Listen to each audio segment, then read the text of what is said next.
here, and this is Wrestling with the Future.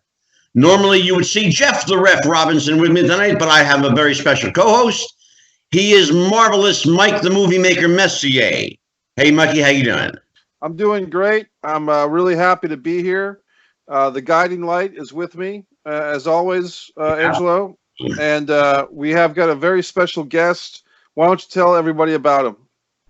Our guest tonight, ladies and gentlemen, is Sal Corrente. He is the official autobiographer of Bruno Sammartino, and he will be talking about his book, Bruno Sammartino, the autobiography of wrestling's living legend. You'll join that conversation in progress in a moment. Mikey, let's talk for a moment about wrestling this week. What happened this week in our wonderful world of sports? I hate that sports entertainment. What happened to wrestling? Well, the news is a little bit old at this point, but they're building towards Drew McIntyre versus Brock Lesnar at WrestleMania over the WWE. Most likely, they're going to get to a Roman Reigns Fiend championship match as well at WrestleMania. Of course, they're going to take a side tour into the Saudi Arabian shows, kind of the controversial Saudi Arabian shows, where you'll be seeing Ricochet versus Brock Lesnar. Probably more compelling for me, at least last night, on AEW, Cody Rhodes, or Cody, had to accept the 10 lashes from MJF, Maxwell J. Friedman. A very old school angle, very emotional angle. People are praising Cody for actually taking the lashes. MJF getting old school heel heat. So I think that was probably the major storyline over there. And they're looking towards that February 29th AEW pay-per-view. It'll be Cody versus MJF and Chris Jericho versus the former Dean Ambrose, now known as Jon Moxley. And it should be quite interesting. It should be quite interesting to see how this... It certainly should indeed. Will there AEW... Well, Mikey, tell you what, without further ado, Mike, let's get into our conversation with Sal Corrente, the author of Bruno Sammartino, the autobiography of wrestling's living legend. Let's join that conversation in progress right now. There's Thunderfoot, a guy named Gene Ligon. They worked in the Kansas City territory and NWA, he took a punch from Bruno when Bruno was a special guest referee in a match. And he came back, he said, "Oh my God, Sal, you should have seen the bump this guy took for me." But when Gene came back, he was so proud of what he had done. Here's a 65-year-old guy knocking you out of your rear end, and he's thrilled to death over it. Yeah, exactly, right? Yeah, Bruno didn't get that. But yeah, from that, I got to tell you, Sal, I knew Bruno. I first met Bruno. I was a young kid. I was 7 years old. I met him at the Philadelphia Arena, at the old arena at 45th and Market in Philadelphia. And I met him there. I was a little kid. He was my hero. He was my hero till he passed. And as I got older and got to know him a little bit, and would have lunch with him occasionally and have dinner once in a while, whenever he was in our area, it was always a big thrill. Bruno had amazing stories. And I'll tell you one, and you probably know this, Sal, but I have never heard Bruno speak ill of anyone. I've never heard him cuss or utter a foul word. He was just always a class act. And that transcended from my childhood into my adult years. That's right. Was that always the case with you? I never saw this man ever lose his cool. Well, I think there was one incident where he probably lost his cool with this Mark Madden in Pittsburgh. But as far as just being a class act and conducting himself, now I will tell you there were a couple of times that people would just pester him to death, and he would let me know that. And don't get me wrong, it's not that they asked the question one time, they asked it 10 times. Right. How many times are you going to say no before somebody understands this isn't an appearance you want to make? Yeah, sure. So at that point he would get a little frustrated, and he'd let me know, you better let them know the next time there's going to be a different discussion. And so I did, and that was as close as you got to any kind Yeah. of an issue. Yeah. Yeah, Sal, I read quite a bit of your book. By the way, I want to tell everyone, once again, the book is Bruno Sammartino, The Autobiography of Wrestling's Living Legend. It's the only authorized biography of Bruno, not only authorized by himself, but highly endorsed by and authorized by the family of Bruno Sammartino, his wife Carol, and his kids. Well, one of the things I want to mention about the book before we get back to the original question, which we seem to have kind of swayed from, is the book comes in black and white and it comes in color. Color printing, of course, is extremely expensive, so the book is expensive. But what I will say is this. The people that have bought it, the real Bruno fans, and, some of the guys have been, that I've met along the way through social media, and, then they interacted with Bruno. And I've gotten to meet a few of them in person. Mike Miggett out of Johnstown, PA, Right. Benny Scala out of Florida, are just a couple of guys that really have an amazing, experience in their mind over the years of watching Bruno. And these guys are true fans, and there are many others, I'm sure. Tony Rocca is another one. Oh, sure, these absolutely. guys are absolutely Bruno people. But so those guys, I think some of them have the color version because the pictures, there's over 250 color pictures, and there's over 400 pictures. The book is 568 pages long, which is pretty big for a book, and it could have been 1,000, but at some point we had to stop. I'll tell you what, it's an amazing book. It's, you get a couple of these books and one in each hand and you can do curls with them. Yeah, I would say that's true. So the legacy of the book is, I'm sorry, go ahead. Yes, go ahead, Mike Messier. Sal, this is Mike Messier, and just as a writer myself, I am very fascinated by how this book has come to be, your involvement, because I want fans who are interested in Bruno Sammartino to buy the right copy of the book, because there are 3 editions of the book, from my understanding. There's the 1990 edition, which I have, and that's before Bruno and you got together. Then there's like a 2004 edition, I believe, which you kind of improved, but there was so much more to tell. And what the great thing about your book is, Sal, that before Bruno passed, you were able to work with him, get this book twice as long as it was originally, and this is the definitive edition, so to speak. So I just want to make sure that people get the right copy, the right edition, because the cover is kind of a cover of Bruno kind of posing with his shirt off, kind of in his wrestling trunks or his weight training trunks. It's not the prior edition, correct? That's right. And Bruno picked the cover photo himself. He let me know, early on that this was what he wanted on the cover. So that's what we went with. It's the Thinker. It was one of Bruno's favorite pictures. So that's what we went with. So this is what I can tell you guys, how this all came about. So the original book was put out in Pittsburgh. I really knew very little or nothing about it. Supposedly, there were many copies sold in the Pittsburgh market only. My understanding, it wasn't released anywhere else. Of course, there was no internet in those days, no Amazon or anything like that. So through some issues and battles, the book went out of print. Now, where it all started, I have one of these personalities that I can only listen to something for so long before I have to do something. I may not know what something is, but I after I hear somebody complaining over and over and over, okay, well, where are we going with this, right? And Bruno's complaint was this. Bruno was all about the fans. When we made appearances, he wanted to make sure every fan got what they wanted, every fan was satisfied if he was going to come out and do it. Well, many fans would complain because the book, of course, was out of print. But what people would do is when they saw that Bruno was making an appearance, they'd throw the book on eBay for about 4 times the price, maybe 3 times the price. And, of course, when they go to get it signed, they complained to him like he was the one selling it on eBay. Of course, he wasn't. Right. But he felt very bad that people had to spend all this money.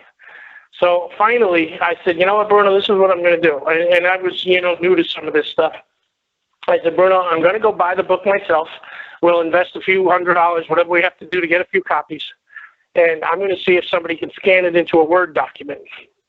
So that's what I did. And at that point, I found somebody, I believe, in Raleigh, North Carolina. It wasn't anywhere near as bad a process as I thought, and it wasn't all that expensive. Obviously, it was several $100. It was a lot of work, but it was exactly what we needed.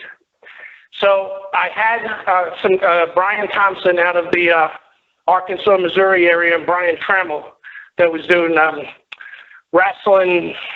I wrote a blog for them for a while. I don't remember. He covered the Memphis territory and some other stuff, but we put the book together. Brian was a fairly good editor, and at the time I needed an editor. The original, if you read the original book, Mike, that you have, you're going to see so many misspellings, and people were critical of that. And so Brian at least was able to get the book in a much better condition and correct a lot of the wrestlers' names and stuff like that to look like somebody actually cared about this book. But the goal was very simple. Have the fans stop complaining. So we put the book out. To be honest with you, we never thought about advertising it much. We never thought, hey, maybe there's a ton of money to be made here. It just wasn't what we did it for, right? And I didn't have a big obsession with it. So we put it out there, and I think it's been out there since about 2008, actually. And it's gone well. Every now and then Bruno would do an interview. I'd say, hey, Bruno, don't forget to mention the book. Oh, yeah, this wasn't something we were excited on. Now, sometimes Michael Bochicchio out at highspots.com, if he knew I was making an appearance with Bruno, he'd send me 100 books, and we'd have Bruno do sign. Or if we had Bruno at a Wrestle Reunion appearance or something, Bruno would sign copies of the book. Whatever it was. So, we had some of those. Unfortunately, we weren't able to do that again with the new book before Bruno passed. But eventually, Bruno did some interviews, and we just left it like that. Now, people, of course, had always complained that the real story wasn't told. He was still, playing kayfabe. Of course, in 1990, he sure was. Well, he didn't really want to do anything about it, so I didn't do anything about it. He didn't want to write another book. He definitely did not want to write another book. That was out. So, okay.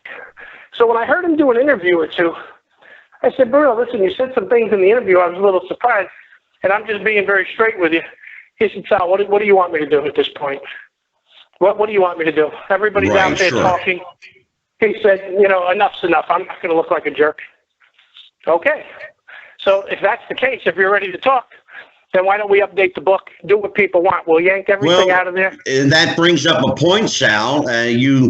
Whether you know it or not, you prompted a question from me. That brings up the point. Did playing kayfabe, and people who knew Bruno knew that he kayfabed to the very end. Did that end up being a detriment to him? He played it so well. He was always true to the business. Whether you loved him, liked him, or hated him, you always had to respect the fact that Bruno kayfabed, in other words, protected the business. But did that in the end end up costing him? Costing him in what way? Costing him in reputation, in honesty, in forthrightness, truthfulness. If it did, neither he or I know about it. I mean, obviously, I guess everybody has an opinion. But, no one's ever said that to Bruno in front of me, and Bruno's never told me anybody said anything to him about it. And, I guess the bottom line is Bruno was always the guy that could back everything up, and maybe that's the difference. But, no, I'm not aware of anything like that. And I think the great thing about the story of the book, and as a writer, I'm fascinated by it, Sal and Angelo, is because your persistence, Sal, you're to be commended that you were on a friendly enough term with Bruno Sammartino, the living legend, to shoot straight with him, to tell him that people weren't satisfied with the original 1990 version. You guys revisited it for the 2008 release, and then, as you were saying, you went back and added twice as much information. The stories were more developed. Maybe Bruno loosened up. I think that's what you were getting to, is that for this latest edition, the one the definitive edition, and people will know because of the photograph you described on the cover. Just look for the cover with Bruno without his shirt on. And also, I believe the difference is on your version, Sal, the word the autobiography of Bruno Sammartino, right. wrestling living legend. That's the difference. So look for the word the on the cover, everybody, in the subtitle, the autobiography, because it's definitive, meaning that this is the one to get. And I'd just like to say, if I could, guys, that I was watching Bruno Sammartino versus Ernie Ladd today on YouTube, and I was thinking that what a time it must have been for the fans, whether it was in New York, Philadelphia, Boston Garden, the Capitol Center.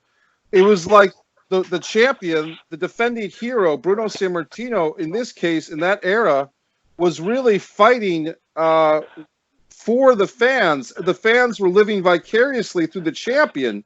And a 6'9" Ernie Ladd, with even at 6'9", he's playing the chicken heel, so to speak. It's just a different thing. And I was thinking that Bruno was such a guy that people were so beloved to. Compare that to a John Cena. Nothing against John Cena as an athlete, but I remember watching John Cena matches, and he wouldn't break a sweat. He made it look too easy. Meanwhile, Bruno Sammartino, who's got 20,000 people there to see him, he's selling for Ernie Ladd, making Ernie Ladd look like $1 million. And it was just a different animal. And that's why people, young wrestlers, young wrestling fans, they need to study books like this Bruno Sammartino book by Sal Corrente. They need to learn the history of the sport of professional wrestling, because if you're just going to go based on the Roman Reigns, Seth Rollins, Baron Corbin things you're seeing today, you're not going to know how to do professional wrestling the correct way, in my opinion. Well, we appreciate that. But, look, things do change over time, and sometimes we all just have to understand that, times change. I mean, I think sometimes in my mind, and I never really did bring this up to Bruno, but, there was a time when wrestling was all on the mat. So at some point, guys started backdropping each other. I mean, if you really think about it, going from never leaving the mat to now these big hat backdrops on boxing rings and all this, right? So the business did progress, not to the point where it is today where everybody's an acrobat, but certainly, as I was there in Allentown, right close the first time the Tiger Mask fought Mr. Saito and dove out of the ring. I mean, the people were like, holy cow. I mean, that was, to me, that was almost a shot heard around the world, because from that moment, things started to slowly change, right? The snooker leap was one thing. This dive, outside onto the cement floor was something people had not seen. Sure. But in regards to the different versions of the book, we are actually in control of all the versions that are on sale today via Amazon that are not the original version. And you'll see the original version is written by Bob Michelucci, and that's it. Now, there are not many of those, and anything that's available out there has to be, whether it's eBay or Amazon. That book has been out of print since 1990, so 30 years. Anything else, the reason I've left the second edition, and like I said, I had written blogs and stuff like that. I added a few pictures and just a few pages. That's one thing. In this case here, we ripped stuff out, we put stuff in, we added pictures. We got many of the wrestlers to make statements in regards to Bruno, and which I thought was a nice touch. Most of them, pretty much everybody, had worked with Bruno in some way, shape, or form, and or was a close friend. Davey O'Hannon is a great example. He's just a guy that Bruno used to say, "Steph, Davey O'Hannon." Don't say, "Well, Bruno, look, we were on a show once when I first started refereeing, but no, I don't really know him. To be honest with you, I didn't get to know Davey. I would only hear about him from Bruno. When we drove down to the wake, me, him, and J.J. Dillon took the trip down. And one of the stories that I do like to tell is Nikita Koloff moved me to North Carolina from Yonkers, New York. Got me a chance to go to work for Nelson Royal and his company while I was still working for the Crockett's. But I started full time for Nelson, so I couldn't really do much for the Crockett's anymore anyway. And when when I started hanging out with Nikita, we had a show in Philadelphia at the Civic Center, and they were doing TV. And for whatever reason, Tommy Young was not booked, and they did not want the referees that were assigned to work. So they put me in there. And this is about 1987. This is 1987, Sal, about that? It was either 87 or 88. It was in that time frame because I moved to the Carolinas in 89, and it was before that. Okay. There was they did 2 hours of TV. Whenever Dusty Rhodes fought Bob Eaton in the cage at the Philadelphia Civic Center, that's when it was. I'm the referee in the ring. That was January of 88, I believe. Okay, so and everything that happened that night that was televised, which was 2 hours, was me. The other referees ended up doing the dark matches. Somewhere along the line, JJ came to the ring for a six-man with Tully Arn and Ric Flair. And he said, listen, are you doing okay, first of all, because I was having to do everything under the lights. And he said, you holding up okay? I said, yeah, I'm fine. He said, well, come see me afterwards. I got some stuff I want to book you on. So, he gave me a half a dozen shots, Great American Bash. They were long drives for me, but he said, I think you'll make good money. And we were selling out every place, so it was the least of my worries.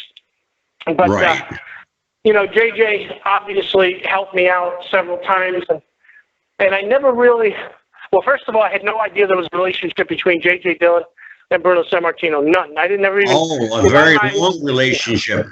Well, that's right. I knew nothing of it. A long and deep relationship. Bruno was very, very instrumental in JJ's career. Not only his career, but in his level of pay.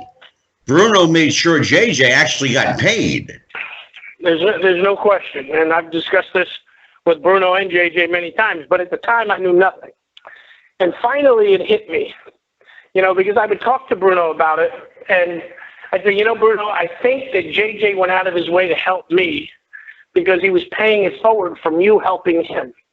I mean, he didn't have to do anything. I mean, I did the TVs, I got paid well. He didn't have to do anything for me. Well, if he said, hey, make this town or don't make this town, whatever. But he didn't. He went out of his way to tell me, that he was going to put me in these big shows. He did put me in the big shows. And I just believe that somewhere in the back of his mind, that he felt it was his time to pay it forward. Well, I'll tell you what, Sal. Very close. You mentioned a couple of names here that are very close to me and very close to this show. J.J. Dillon being one of them. Davey O'Hannon being another. I know Davey very well. I actually had him on as one of my first guests on the show. And oh, wow. There's no question. In fact, I'll send you the link to that interview when we conclude this interview. But Davey spoke so glowingly, so highly of Bruno. In fact, Davey, dare I say, basically said, were it not for Bruno, I would not be here. He was the first guy to book Davey in Japan. He was the first guy to protect Davey from the promoters. Sal, that all the wrestling promoters are honest, decent men, right? You know that. Oh, yeah. You kidding? Salt of the earth. Yeah, exactly. And Davey speaks so highly of Bruno and its protective nature of the boys, and I have to tell you, Davey was very emotional in the interview that we did with him. He just, he spoke about that last day when he found out that Bruno had passed, and just, he just kind of like let himself go. And to his credit, I will tell you that there's no questioning that this man's loyalty to Bruno was beyond reproach. And he is, again, I would agree, a friend of mine and a friend of this show. And in fact, we have him on in 2 weeks. Well, great. And, I was very, very happy, especially getting to know Davey. We went to, if you look through the big book, there's a picture of us at Rico's restaurant after the wake. We went over there because we wanted to go to Bruno's favorite place, and they had a table. There's a picture in the book of the table set up in his memory, the same table him and Carol would sit in all the time. And, because I went there with Bruno the week he met Bruno Mars. We were doing a private signing in Pittsburgh. We were supposed to do another one, but of course we never were able to get to another one. Yeah, and I just want to tell the backstory there. You know, phenomenal entertainer Bruno Mars, for those of you who don't know, was actually named after Bruno Sammartino. Bruno Mars' father was a big wrestling fan. And when Bruno Mars was born, they said, well, what are you going to name this child? And he looked at this kid that was kind of a butterball when he was born, and he said, he looks like a little bruiser. He looks like a little Bruno. So we're going to call him Bruno. Hence the name Bruno Mars was born. And what I will tell you is this. You know, look, just for everybody who really knows Bruno, if everybody had just forgotten about him and went about their business in life, Bruno would have been okay with that. But that just wasn't ever going to be the case. Well, Yeah. when they called him about going down there, and I told him, I said, Bruno, if I knew you were going down there, I would have came to town a couple of days earlier myself. Because I wouldn't have minded meeting the guy. I said, but you do know this guy called you a big fat wrestler on.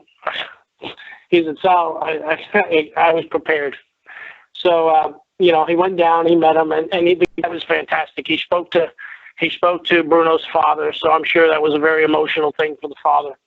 But he said, hey, listen, I want you to see the big fat wrestler you were named after. And of course, Bruno put down a picture of him as prime, and he just, I'm so sorry, I just didn't know. And, you know, but Bruno, because he had never forgotten, because he had heard that. And, and he never forgot it. I would have laughed when I was there, or if I had been there. That's a great story, Sal. It really is. Sal, let me ask you about Colin Bowman. He was the final edit on this book. How important was Colin in the final edit, and what went in and what didn't, and what made the cut? Well, let me say, and you know, Jimmy Hart and I, the Mouth of the South, are extremely close. We have been since January of 2005, so it's 15 years now. We were on a show together in Memphis. I asked him to do and I don't know what you guys know about my background, but I used to put on conventions, a company called Wrestle Reunion. We did some of the biggest conventions there were, and Diamond Dallas Page, who I've also had a very long relationship with, kept insisting that I was an idiot if I didn't book Jimmy Hart. I was an idiot if I didn't book Jimmy Hart. And I had worked with Jimmy a few times over the years, but he didn't remember me, and I wouldn't have expected him to. So finally, to be honest with you, Page doesn't let anything go, if you know Diamond. So I said, enough's enough. I started calling the guy. He wouldn't call, but I was calling like every day. Finally, his wife said, hey, look, I'm sure you need to call this guy because he doesn't stop calling. So Jimmy basically declined and said he wasn't going to do it. Well, then I called Lance Russell to do the TV commentating, and Lance Russell refused to do it unless Jimmy did it. So we ended up being booked on the same thing in Memphis. I had brought Stan Lane with me up there, and he was supposed to team up with Steve Kern and Jackie Fargo. Oh, not Jackie, I'm sorry, Corey Macklin, but Steve couldn't make it for whatever reason, so it was Corey and Jackie and Stan. But I cornered Jimmy and said, look, you're going to do this thing for me or not? And he said, no, not. And, you know, but I talked to him for 5 minutes. Finally said, okay, I'll do it. So he started talking to me about Colin Bowman, who I didn't know. I didn't know him at all. And, you know, I just said, look, I got enough on my mind. So, you know, bringing in somebody who's with Colin's skills, first of all, who knew if it was even true, quite honestly. Yeah. Well, eventually I listened to Jimmy. I met Colin. And you could see that he was just really great at every aspect of everything. Once I met him, there were no more Wrestle Reunion events without Colin Bowman, whether we did them in L.A. or anything else. Whatever we did, Colin was a part of that because he's just a guy who's good at most things. Well, when I was looking for somebody to really do the final edit on this book, I went a couple of different routes. It didn't work out. Finally, it occurred to me, and believe me, it took far too long to occur to me, that Colin was the guy. Matter of fact, I called Jimmy Hart. I said, hey, Jimmy, I finally got an editor for the book. And he said, oh, really? Who's that? And I said, you can't guess? Oh, Colin. Yeah, right. But he was right. He was right under my nose the whole time. What I will say is this. I weigh Colin's opinion extremely heavily, sometimes more than my own. Final decisions, of course, were all mine. But I want to tell you, as a general rule, if Colin suggests something or thinks something right or wrong, for me to override Colin Bowman, I have to really be passionate, or it has to be the direction that I had gotten from Bruno. He didn't want this or he didn't want that, period. Right. But generally, I'll take Colin's opinion and just run with it, because it's, matter of fact, I can sit here and tell you one bad piece of advice Colin's ever given me. Well, I'll tell you what, if you have not read the book, Bruno Sammartino, The Autobiography of Wrestling's Living Legend, I will tell you that you are missing out on a piece of wrestling history. It's an amazing book. The pictures are just phenomenal. By the way, Sal, I have the black and white version. So, and it was given to me. It's an amazing book. I will tell people that it is still available. It's still in print. It won't be unavailable. It'll be there now, probably till after I'm long gone. There's no reason to ever make it unavailable. And to be honest with you, I was advised the version that Mike spoke about, where I added some pages and it was just changed up a little bit. That has the Wrestle and Riot Online, which is the version those guys put out. I was advised to take it down, but to be quite honest with you, I said, for what?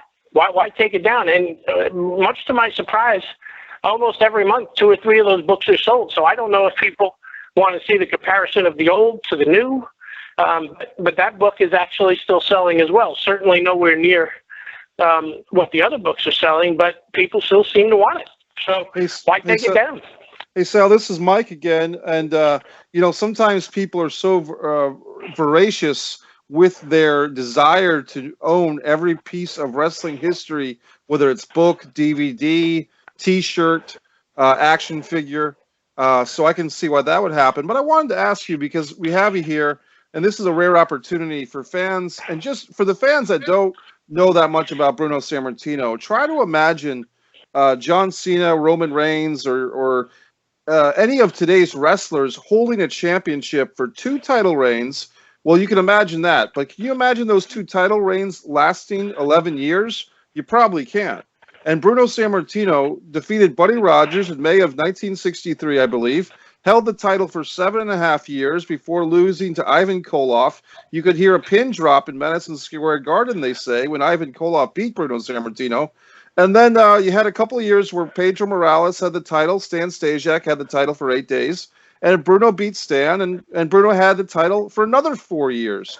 And that type of longevity, you couldn't see one of today's wrestlers holding that. But here's my question for you, Sal.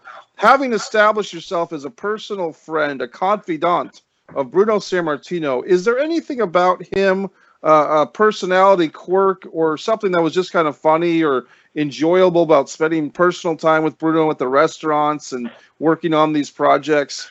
Is there anything about Bruno that maybe you wouldn't feel that you're breaking confidence in sharing with as many fans? Maybe something that he had an interest or a favorite color or a favorite food that maybe we just wouldn't know about unless you told us?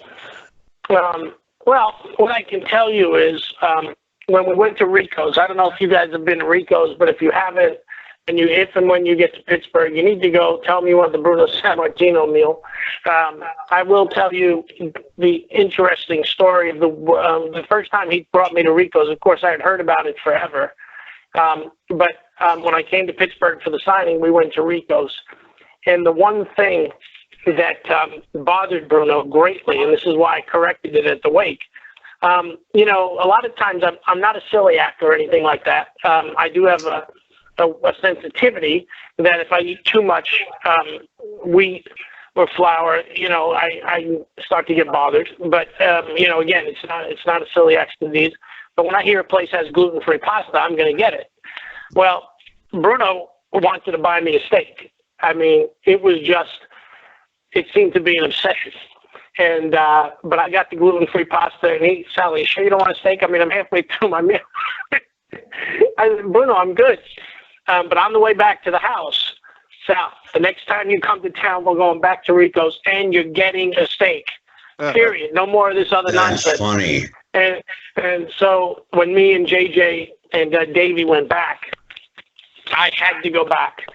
and get a steak, because I just had to, do that because it seemed so important to him that I have a meal. Now, one of the things they're going to bring out, if you said you want what Bruno would normally get, you would end up getting a bunch of figs. I had never, even though I'm Italian, no restaurant that I ever went to served figs.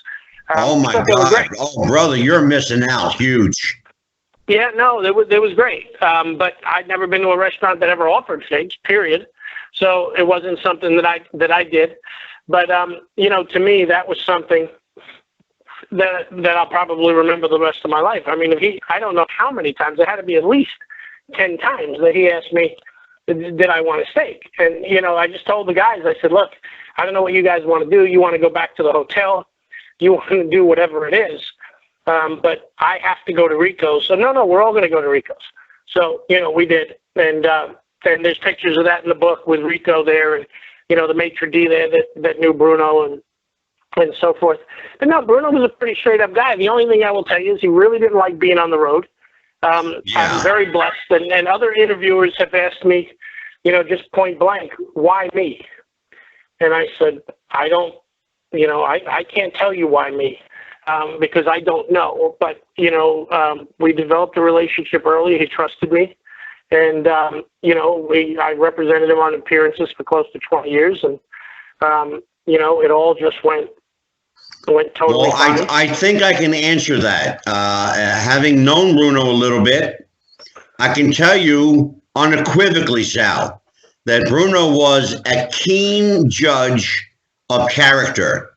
He had this almost like psychic ability, and I hate to use that word, but he had this innate sense of who was good and decent and who was not. And he knew when he was being bullshitted. Yeah, I don't do that. I'm actually very, very, very direct. No BS. Whatever I tell you is what if I can do it, I'm going to tell you I can. If I can't, I'm going to tell you I can't.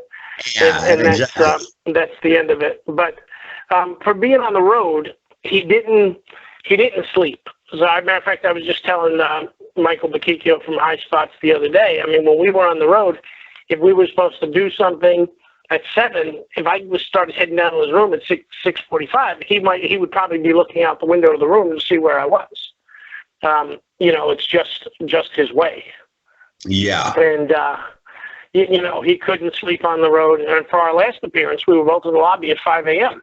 We did the big event in New York for Tommy Younger, and that was a pretty massive crowd there. And at 5:30, I think we were in the lobby. We went to eat breakfast. His son Daryl was with us. We did the last private signing for Michael from High Spots. I believe we did it the night before. And when it was all said and done, right. we finally went to eat, and he said, "Are we ready to go?" I said, "Well, yeah, we're ready to go, but go where? Where are we going? I mean, the event don't start for hours." But he wasn't a guy who could rest on the phone. He just couldn't do it. So that was the only thing. The only other thing that really stands out as a kind of always and forever thing is he did not want to do anything on shows after a certain point where he was beating these guys up. He just didn't want to do that, period. Yeah. Absolutely. It wasn't about not wanting to cooperate. It was about just not trying to take the shine away from guys who were trying to build a career. He really felt he had his time. He had made these appearances, and he was okay to make them from time to time. But that was it. Where he did offer me some consolations. Wrestle Reunion 1 in January of 2005. Bruno did not travel in the winter, period. Right. He just didn't do it. But, he came there for me. He came to LA for me when we did Wrestle Reunion, maybe 2010. Right. We did it in 2010, 11, and 12, whatever it was. He came, and he had been sick, and the doctor told him to cancel the trip. He said, "I can't." He said, "I can't for this guy." And he told me when we got there, he said, "Sal, for no one else am I here." Because first of all, he didn't want to travel cross country anyway. Yeah. But I remember those things because I'm so appreciative, because I'm like, why me? You know, I mean, that's kind of, because to me, like, I used to tell him, and his sons used to tell him, Bruno, you just don't get it. You know, you're Bruno Sammartino. Big deal. You're Sal Corrente. What does that mean? Yeah, that was I said, lost Bruno, on you'll him. never get it. That was really lost on him. I don't think he fully comprehended, nor did he realize the impact that he had on people's lives. And you mentioned his sons, Daryl, David, and Darren. Well, it was Daryl and Danny were the twins, and Danny, you know, has since passed away, of course. Right. You know, which was horrible. You know, it really was. What kind of relationship did he have with his relationship with David has been much maligned and much publicized by the wrestling mark community. But you never know what happens behind closed doors, and you don't know what happens, you know, between father and son and the family dynamic there. What was instinctively or initially that was the wedge that stopped father and son from speaking? No, I have to say that's a topic that I'm not free to discuss. You know, and we didn't talk about David very much. Of course, David, you know, worked for me several times. There's matches on the internet of me, I think, refereeing matches he was in. If not, I was certainly booking, Right. you know, booking the thing. There wasn't, you know, again, it's not a topic that I'm willing to discuss. Okay. The only thing I will say Mikey, go ahead. No problem. Well, I guess it's a fair enough segue just to say that if people wanted to see a recent interview with David Sammartino, your good friends and my good friends, Monty and the Pharaoh, recently interviewed David. So if people do have an interest in how David's doing in the last 6 months or so, Monty and the Pharaoh out of your neck of the woods there, Angelo, recently interviewed him. So if people want to do further research. True. Yeah. I wanted to ask Sal a question. Just kind of opening things up a little bit, Sal.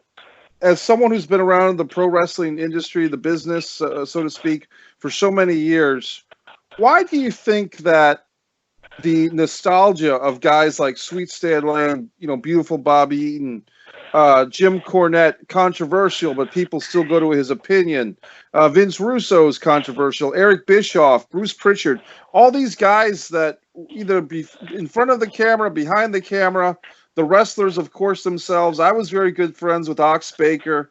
And, a film that I did with Ox Baker will be played in North Carolina in 2 weeks. So at the Mad Monster Party Festival on February 15th. So my question for you, Sal, is what is it about professional wrestling that fans never let go of their heroes, and they still, after 20, 30, 40 years, they come to these conventions? What has got us hooked so bad, Sal? Well, I mean, it's not just around professional wrestling. I mean, I've worked with the Hollywood Collector Show in Los Angeles. Matter of fact, that's where I really learned the convention business, through Ray and Sharon Courts out of Spring Hill, Florida. But they were the first ones to actually take the step forward using the Beverly Garland Holiday Inn. Beverly Garland was an actress, and she was one of the only people to actually have her name on a Holiday Inn, because she was a big deal out there in what was the countryside almost in those days when she bought the hotel. But they taught me the convention business, and they started out, if you remember the old Superman TV series with Robert Shane, who played Inspector Henderson, one celebrity, and it grew into eventually having 100 or so celebrities. Right. And, people from all ages, and, from Gilligan's Island to, some of the more modern shows, to Leave It to Beaver, you name it. All these TV and movie legends. Mickey Rooney used to come all the time. Margaret O'Brien still comes, the Academy Award winner, for when she was a child actress. And I mean, Sure. there's more names that I can name. The Little Rascals, you name it. These people are all there, and people turn out. And the ones that really engage really make you feel, good, because these are people you watch your whole life, and many of them still look totally recognizable. Some don't. Oh, sure. Who's to say? But if you remember your youth, Henry Winkler comes to these things on a regular basis. It's, engaging with Fonzie is like a big deal. Larry Hagman did the show for us many times. Last time I saw Larry, we shared a limo ride in Chicago. It's just one of those things. People from your youth. There's a guy in the book. His name's Richie Janatone. He used to play in my father's band. And for years and years and years, he told stories of Bruno coming to his grandmother's home. And I believe it was his grandmother's home. If it wasn't, it was a relative. But I mean, this story went on and on and on and on forever. And, finally I said, hey, Bruno, not for nothing, but there's a friend of mine. He says that, when you wrestled in Yonkers, which in the 60s was an outdoor ball field called the War Memorial Field, we called it the Glen. And he said, whose house did they say I went to? And I said, a guy named Kashmir Sabatini. And he said, Kashmir? He said, yeah, I was there. He said, some people from where I come from in Italy asked me if I would stop by when I was in Yonkers, so I would stop by after the matches. And when I knew that I was bringing Bruno to Yonkers for the last time, we got Richie, who is at this point about 65 years old. And he was just a little boy at the time. But he came down, and he was waiting at the restaurant. And there's a picture of him in the book, and there's a picture of him with Bruno. And he showed the pictures. This was the first time I had ever seen the pictures, right? Up until then, it was a story. Of course, Bruno confirmed the story, but it was still just a story. And then what I didn't know, and Richie had never said, was Bruno said, hey, Sal, look, Tony Marino's in here, too. He came with me, the Batman, if you remember Tony Marino. Sure. And so Richie was just a little boy, about 10 years old. Bruno was holding him up. They were clearly in the house. And this is just the kind of impact I think that you guys are talking about. When we left the restaurant, Richie stayed the whole night, of course. And, this is our neighborhood place that we've eaten at for years and years. Bruno's been there numerous times. And when we walked out, he said, Sal, the guy was crying. I didn't know what to do. And that's just the emotion of, meeting a guy who, a 10-year-old boy's watching Bruno on TV probably every week. Then Bruno actually walks into a relative's home, is hanging out with him, picking him up, playing with him. And then like 50 years later, or 50 or 55 years later, here he is again. It was just overwhelming, at a certain point. He had that effect on people. And the one thing that always surprised me, and I believe it or not, Sal, I've actually borne witness to that myself on a couple of occasions. I first met Bruno, as I said, as a child. I was like 7. The second time I met him, funny story, I was working in the casino business in Atlantic City. And Bruno was there for the Greatest Sports Legends banquet, if you remember that. Yes, sir, I sure do. Okay, and I met Bruno and Carol that night. And I talked to him, on the floor, on the casino floor. It had to be an hour and a half, just talking about music and Italy and food, and never discussed wrestling one time.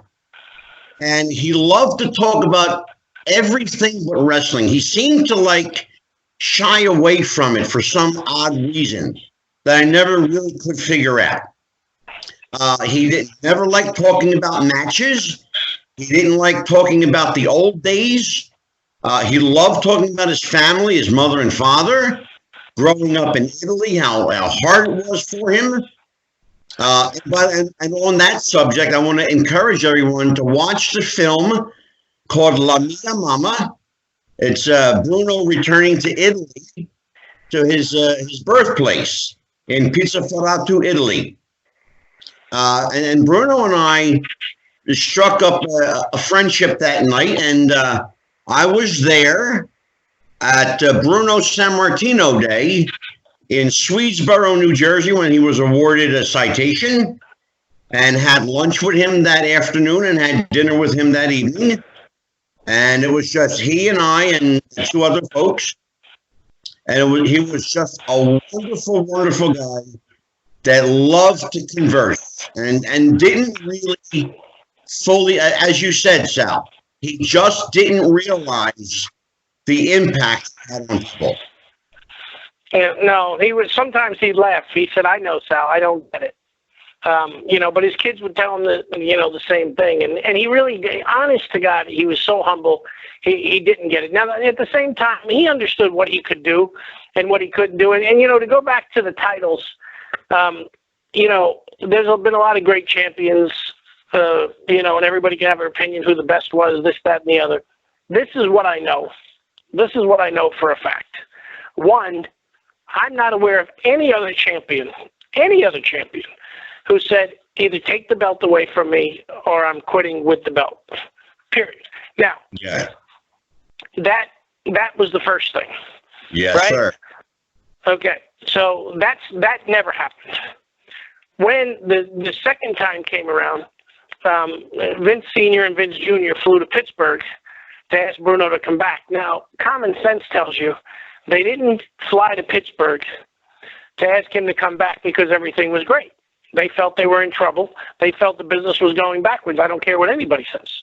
Absolutely. And, sometimes we'd have that conversation, and right. Bruno wasn't on the same. I said, Bruno, remind me again, where was the meeting? It was in Pittsburgh or was it LaGuardia? He said, Sal, it was Pittsburgh. They came. I said, that's right, Bruno. Just remember, the meeting was in Pittsburgh. Right. They came to him. And that's right. Now, with that being said, there were two things. One, when Bruno came back in the 80s to work with David, and the rings had graduated from a boxing ring to what he considered a trampoline. And of course, I don't care that even the rings of today, these rings are not built for what we do. Eventually I morphed into a wrestler. Now, I didn't have a lot of matches, maybe 100 or so, whatever. But the bottom line is it only takes one. And Bruno, I think, when he got in the back, he said, guys, if we had rings like this in my day, he said, I would have never even had to take time off. He said, I would have been champion 12, 15 years straight. Sure. The other thing is this. I am not aware of any card in the Garden where Bruno was the main event where there was somebody brought in to help draw. Exactly. But you'll see many times over the years, again, these numbers don't lie. Many times Bruno was added as a special attraction. Well, why is that? If the champion is keeping the house in order, why are we bringing in special attractions? Well, if you're bringing Bruno in because Bob Backlund can't draw, that should tell you something. Well, and look, I don't want to single out Backlund. He's not the only person. That's just one name, Sal. That's right. But that's a fact. And, look, wrestling promoters don't like to be wrong. And I will tell you that at some point Bruno got a little bit upset because the promoter would call and say, hey, I heard Vince sold out the Garden last night. Backlund was on top. And they said, they didn't tell you I was there? No, they said Backlund was in the main event. Well, Backlund was in the main event. But sure. Bruno's matches would be a special added attraction, so it wasn't the main event. Now, again, if the champion is drawing, we're not even talking about a situation where Bruno had to be a substitute. There were many scenarios where they needed him as a substitute. And, the honky-tonk man in the book talks about those times when Bruno had to step in for somebody and go on the road and so forth and things like that. No disrespect to anybody, but Bruno, the secret to Bruno is this, and this is where I just don't think anybody else really embraced this. In Bruno's mind, he was the guy that was going to be there. He was going to have to go to the Garden every month. He was going to have to go to all these other clubs, Boston, Philadelphia, Pittsburgh, month in and month out.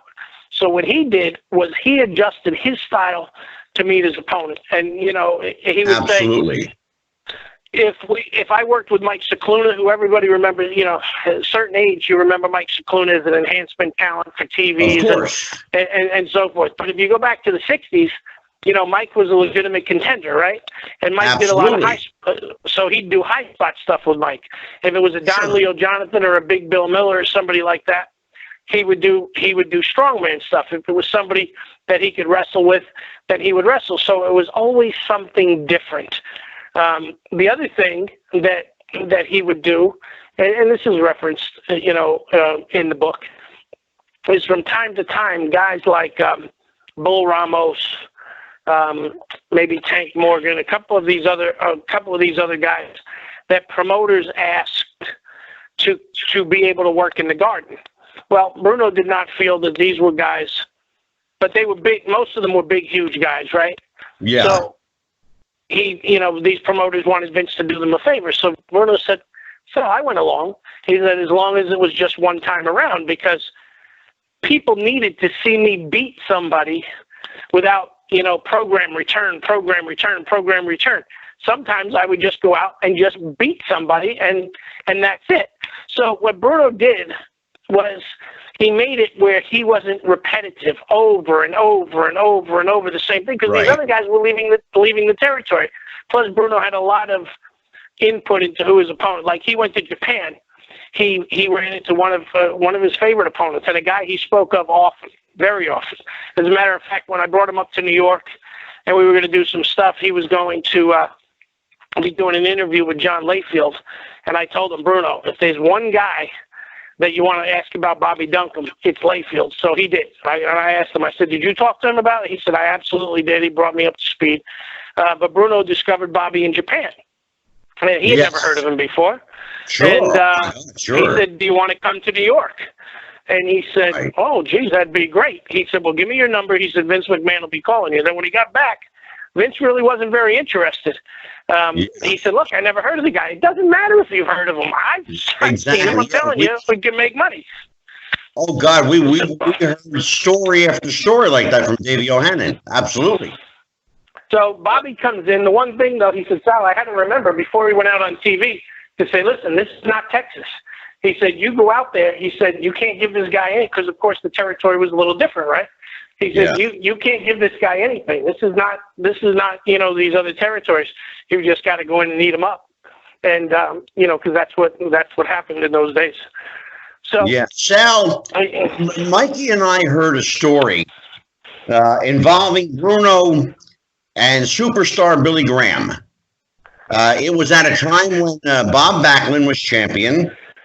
And Bruno and Superstar, who had a cordial relationship, a professional relationship, both, as the story goes, conspired to try to hold up Vince Sr. And basically threaten him with leaving the company if they didn't take the belt off of Bob Backlund. Do you know anything about that? The validity of it? Yeah. No, sir. No, it was never discussed between me and Bruno. Bruno, I would have thought would have brought that up, but no. And as far as I know, Bob and Billy were a cordial relationship. We were on a show one time in Manchester, Connecticut, and Bob and Billy were fine. That's all that I know. I didn't have a lot of interaction with Backlund. He never, I could not get him to appear at my Wrestle Reunion events. He wouldn't do it. I should say for the record that superstar Billy Graham is a personal friend of mine. Fair enough. And I will tell you that he's none too happy with Bob Backlund. But that's between Superstar and Backlund. Understood. The story I was telling you was at least 20 years ago. I was broken into the business by Alpha and Seiko, the Wild Samoans. There was a couple of guys, Mike DeVanzo and Dominic Marcello, that had used to come and take pictures of the guys and stuff and sell them at the Garden. And, they knew everybody, including Hulk Hogan, in his first run through. And they introduced me to Hulk, and Alpha and Seiko basically trained me to the extent that I got trained, put me in the business. And we're still friends to this day. And, of course, Bruno was a big fan of those guys too. So, absolutely. We talk about those guys. I remember, Alpha would tell me, we worked with Bruno and, we went flying all over the place for him. But I remember Bruno telling me, he said, Sal, I didn't want him to do that. He said, those guys were big, rough looking guys. He said, I didn't want them flying over for me. He said, I wanted to build them. So even by the late 70s, Bruno knew that, in his mind, his time was over. And, he would have rather,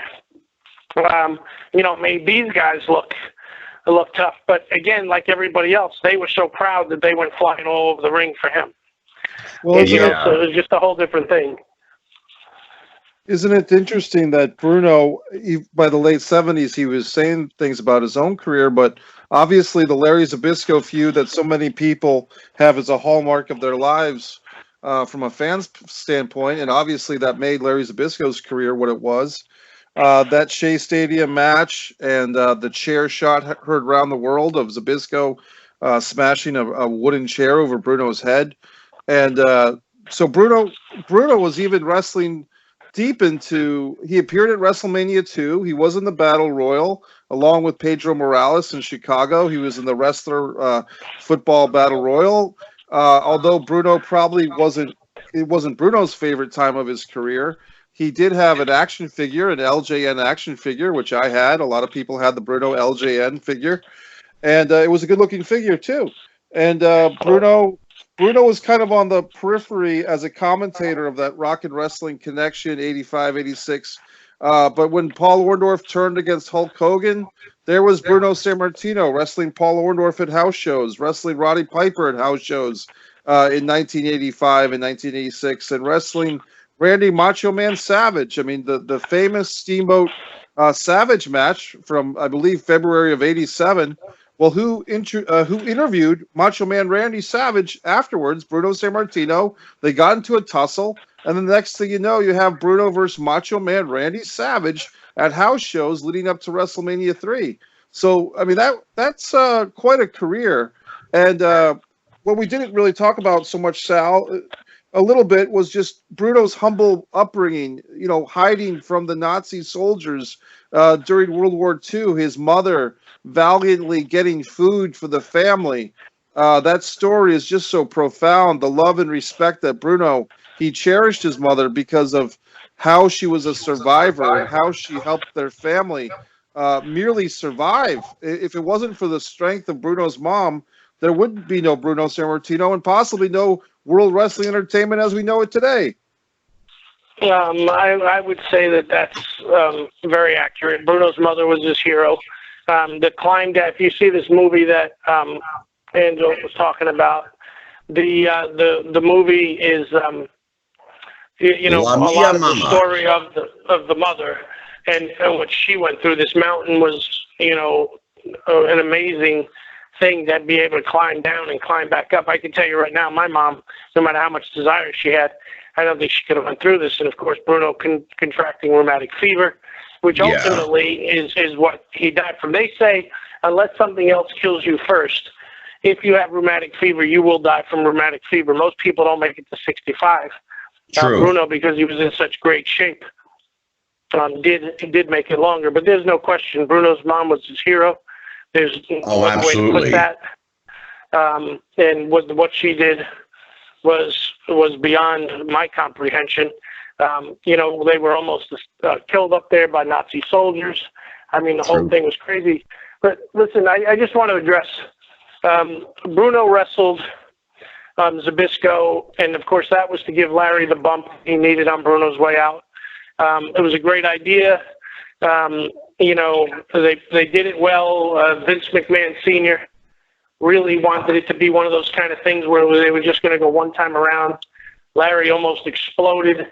Bruno, made a motion for him to just be quiet, that he'd handle it. And then, of course, it turned into the great angle it was. Now, sometime after that, Bruno was supposed to open up the Meadowlands and work against George Steele. Right. The Meadowlands, like every other building project that goes on almost anywhere in the country, was very delayed. So Bruno hung on because he had promised to open the building up like he opened up the Nassau Coliseum when it first opened.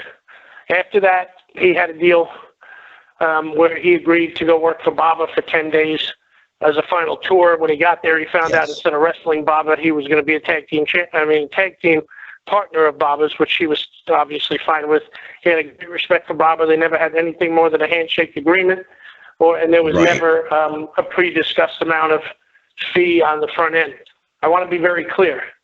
After the matches with Baba, if it was strictly up to Bruno, he would have never wrestled again, period.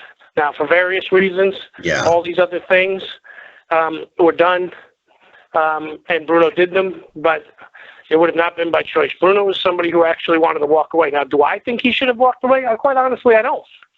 I didn't think he should walk away. He was still a great drawing card, and the WWF knew that. And so, for various reasons, he would get back in the ring, and do things. But, and Sal, it's that exact reason, Sal, that I think Bruno should have walked away and left on top. I think had he done that when he chose to, we would be talking about a very different Bruno. He was already legendary. He's already iconic. This would put him into almost godlike territory. And in some fans' minds, he's in that stratosphere now. But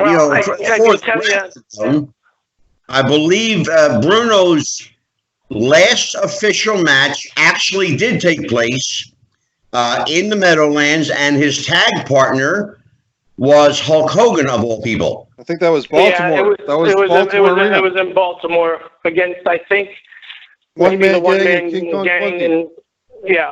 Bundy and the Gang, Baltimore. And I just had to jump in because I know that story well, because guess what? About 2 or 3 weeks after that match is when I was a very young guy, and I met Bruno Sammartino at the Wrestling Convention for Fans at the Ramada Hotel.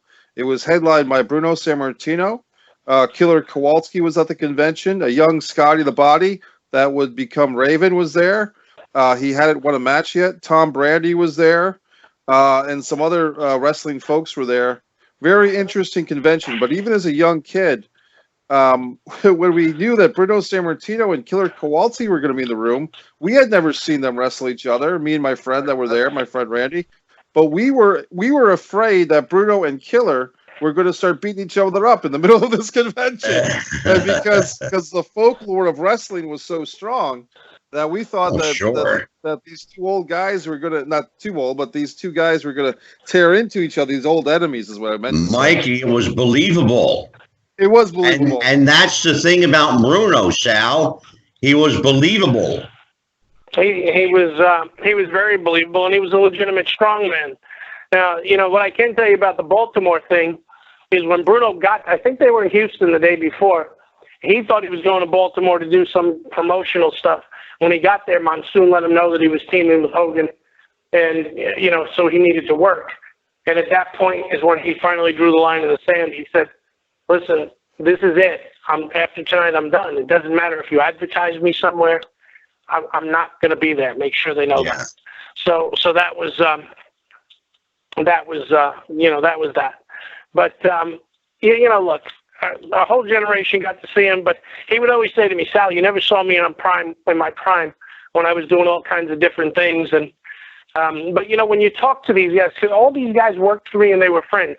When Paul Orndorff first came to the WWF, me and Oscar the Wild Samoan were in the Allentown airport waiting for him to come down the escalator. So I met him in the WWF territory before anybody there met him. And you talk to him about working with Bruno, he was always thrilled to death. You talk to the honky tonk man, he'll tell you about how Bruno had to be thrown as a substitute because somebody couldn't make it. He said, Sal, we didn't even have time to cut promos. All they did was put a little cryon on the bottom of the screen saying that Bruno was wrestling me. We still sold the place out. These guys were all just as happy to have the chance to wrestle Bruno. Like I got a chance to referee the match where Bruno was the second for his son. So for all of us, fine. But Bruno had to look. He just didn't want to be remembered like some of the guys that were hanging on longer than they needed to, and he always made himself that promise. And even though he wasn't doing things anymore, taking backdrops and doing all the things that he did when he was young, the bottom line is his matches were always very exciting. The people believed, and he gave it everything that he had. And I'll tell you what, he wasn't going to let anybody show him up. He sure did, and I'll tell you what, we barely scratched the surface. At some point, Sal, I would love to have you back on. Sure, whenever you like. Terrific. Well, I'll tell you what, we're gonna call it a night for this show. The book is Bruno Sammartino, the autobiography of wrestling's living legend. And the author is Sal Corrente, edited by Colin Bowman. Mikey, any questions or comments before we say goodnight to Sal? Well, I just definitely want to thank you, Angelo, for having me on this show this week. Tag teaming, I'm the substitute for Jeff the Ref. Give Jeff the Ref our best, and Sal. Really looking forward to reading your book. And I just, for those that need a little bit of evidence, that I just the Piper's Pit with Bruno Sammartino. I want to say from Nassau Coliseum. I want to say from 1985, maybe 86. But if people can find that, it's a very simple video to find.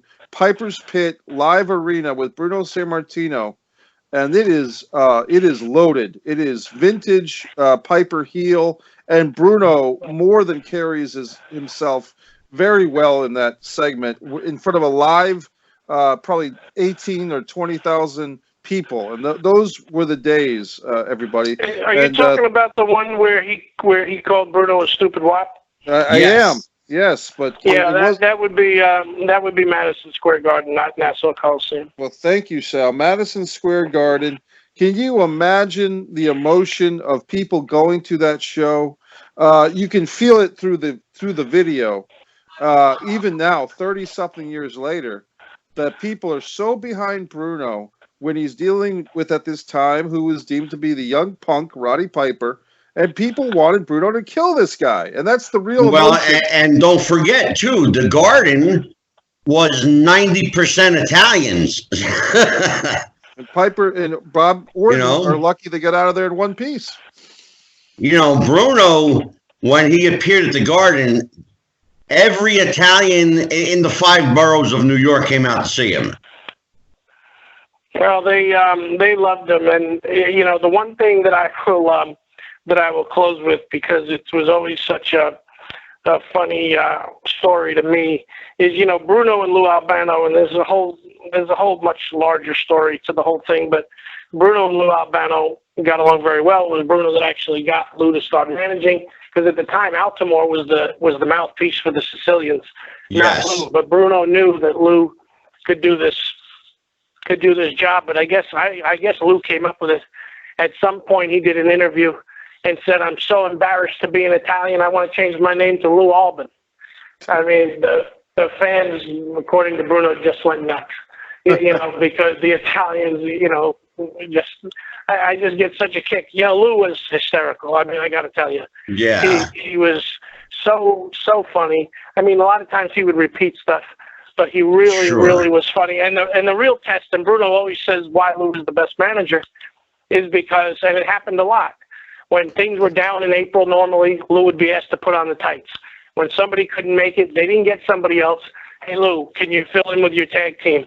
Hey, Lou, can you," because they knew people just wanted to see anybody kill this guy. I mean, right, look, there were spot shows, I remember. They had Lou Albano in the ring against Andre the Giant and made this. I mean, a manager, even though it's a spot show, it's not the Garden. You got how many guys in the territory? Well, let's let Lou, because the people really want to see Andre kill Lou. You know what I mean? Whether it was 2 minutes or 20 minutes, people were just happy for Lou to get beat up. So, that managing tandem is something we could talk about. But Freddie and Lou and Ernie, I mean, these guys were absolutely fantastic. Oh, yeah. But I know you guys are ready to wrap, so if you ever want to do this again, let me know. I appreciate the kind words. Sal, you can count on a part 2. That's a given. Well, thank you very much, sir. We've barely scratched the surface. The book, once again, Bruno Sammartino, The Autobiography of Wrestling's Living Legend, authored by Sal Corrente, edited by Colin Bowman. Sal, thank you so much for joining us. We'll catch up with you later, my friend. Take care. You're welcome, and please give my best to Davey O'Hannon in a couple of weeks when you have him on. I sure will. In fact, you know what? Why don't we do this while I got you here? Let's commit to having you and Davey on together. I'm sure he would love it. Great. Be more than happy to. Terrific. And so we'll plan that show. I'll talk to Davey. Thank you very much. You're quite welcome. Good night, Sal. Take care. Bye-bye. Thank you. Good night, Mike. Good night.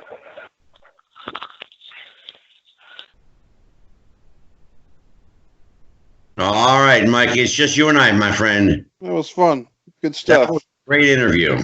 That was great. The funny thing is, that's the book I have, is that first edition.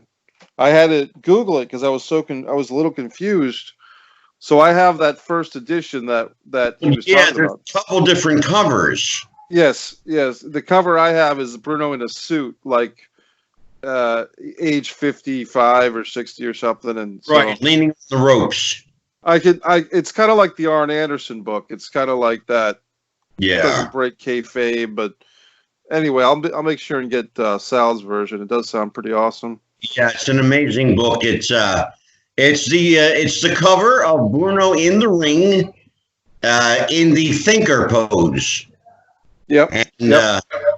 so let us, before we sign off, let us make sure that we get all of Mike Messier's social in here. All your film festivals. My God, you've got like 3,000 film festivals you're doing right now. Yeah, I'm going to be in North Carolina on February 15th for the Mad Monster Party Ball, Charlotte, North Carolina. I want to say it's the Sheraton Hotel, but just look up Mad Monster 2020, Charlotte, North Carolina, February 14th through 18th. The Saturday, the 15th at 4:30, I'll be sharing the world premiere of Oxbaker, One of the Boys, and I will be doing a Q&A. So if there's any wrestling fans, there's going to be Apollo Creed actor Carl Weathers from the Rocky movies will be at this convention. There's going to be some other horror film legends. Some beautiful women are featured as well, and women actresses, I should say, not just random women, but women in the convention world of horror and wrestling. And so I'm going to be there. You get a chance to meet Mike Messier. Of course, my own film festival, Avalonia Film Festival. You can find that on distancefromavalon.com or avaloniafestival.com. I've got my theater festival coming up in June. If anyone's in the Jacksonville, Florida area and wants to be part of a theater festival as an actor or director, behind-the-scenes person, that's not coming up till June 13th. Script submissions are still being accepted for another 6 weeks or so. And MikeMessier.com has got all your Mike Messier needs, wants, and desires. Anytime you want to find out about Mike Messier, if you want hours, literally, Angelo, hundreds of hours of entertainment, watch Messier Mantra. Watch all the Messier Mantras. You'll meet a lot of interesting people through that show. I think it's fair to say that Mike Messier is all over the place right now. Yep. And if this doesn't garner you some kind of attention by the Academy, my friend, then they just don't know what good art is. Well, Angelo, I appreciate you saying that, and I won't give the title on the air right now, but I've been working on a screenplay now for about 3 weeks that in about a week I'll be sending to you. We won't say the title or the theme of that script, but I'm looking forward to your feedback on it. So we'll keep people abreast of that. Angelo's going to take a read of this script that I've been working on and see what he has to say about it. And so onward and upward. Absolutely. It's I want to tell you what, and I've actually seen, and I want to tell everybody before I get into that. There's a kind of an autobiographical film Mikey did that's called, what is that, Mikey? The Vampire? What is it? It's Disregard the Vampire. Disregard the Vampire, yes. Mike Messier documentary is the full title. This is as close to Mike Messier as you're going to get, because Mikey keeps things close to the vest. But I think he opened up in this in a kind of a creative outlet way of letting you into his soul. Then you'll find out who Mike Messier is and how he operates and why he does what he does. He's a fascinating guy, and I am honored and pleased to call him my friend and have him as part of our show. Also, speaking of which, Mike is also part of the Vince Russo brand. And I believe Oxbaker, One of the Boys, is on the Vince Russo brand as we speak. That's true. If and people, you're also a guest on Monty and the Pharaoh, our friends Jimmy Farrow and Mike Monty. I love Monty and the Pharaoh. They're great guys. I think they're roasting me tonight because I did this video about offering to buy John Cena a fried chicken sandwich at Hooters in Charlotte, North Carolina, as a way of bridging the gap. John Cena actually legitimately blew me off years ago, and people can find that, a personal message to John Cena, on Mike Messier's YouTube channel. Unfortunately for me, my professional wrestling storyline for WWE that I slaved over for months and could really save the business creatively at the time, apparently John Cena did not agree. So Monty the Pharaoh took interest in that. Mike Monty has, I think they're kind of roasting me on the show tonight, but that's okay. But it is a thing, Angelo, that is troubling to me, because as a writer, you always have what's called pride of authorship. And when Bruno and Sal were talking about, they really didn't have that pride of authorship of the first version of Bruno's book. I don't have pride of authorship of what the WWE's been doing for the last 15 or 20 years, because I know that I could do better. And I have written better, but not being hired by them is frustrating for me. But I'm taking my creative talents to this project I mentioned to you, Angelo, that you'll be checking out in a week or so, and all the other things that we've talked about. Fantastic, Mikey. Well, everyone, you've got Mikey's info. Of course, MikeMessier.com. That's the main hub. You can find everything about Mikey. And for Wrestling with the Future, it's at Twitter, Wrestling Future, Facebook.com/Wrestling with the Future. You can find us on Google Play, Stitcher, Spotify, iTunes, iHeartRadio, Podbean, and Podbay, and wherever you find your podcast. We are all over the medium. We're on every platform. We are on YouTube. This show will usually drop on Wednesday morning and Friday morning. You can catch us every week, every Tuesday, every Thursday. We do a video format. We do an audio format. We have an amazing couple of weeks coming up. Next week, Ladies' Night. We're having all the women here. We've got Casey Carlisle, Princess Victoria, and Sorceress Morgan talking about women's wrestling. Later that week, we will have an in-depth one-on-one interview with Rico Costantino, former WWE, WWF star, former American Gladiator, former bodyguard to various high-profile celebrities. Rico will talk all about that next week. That's going to be a really interesting show. I'm looking forward to that. And we also have a special announcement tonight. Jeff the Ref Robinson, as you could tell by now, is not here tonight. Jeff is actually recording his own show, The Refs Roundtable, that will be heard on our network. So I'm giving Jeff his own format to vent and rant, and that ought to be fun, Mikey. I'm sure it is. I'm sure Jeff's going to do a great job. But yeah, he will. I love Jeff. He's a great guy. Angelo, there's one other thing that you should mention. Oh, yes. We have our first official merch. We have the Wrestling with the Future t-shirt is now available. We're proud to announce that it is our logo on a shirt. They are available in large, extra large, and 2X. And I had a special made just for Jeff. It's a one-of-a-kind 6X. There you go. And it looks like a pup tent on me. Well, we will have that, and that'll be up on our Podbean website. That's our main hub, and of course on Facebook. That's where you can find us on social media. Wrestling with the Future on Facebook. Just search us. We're everywhere. It's a sharp-looking shirt. Do a Google search or Yahoo, and we are the first ones to pop up. So, on behalf of Mike Messier, I am Psychic Medium Angelo. Goodbye, everybody. Good night, and we will see you at the matches. Happy wrestling, folks. Bye-bye.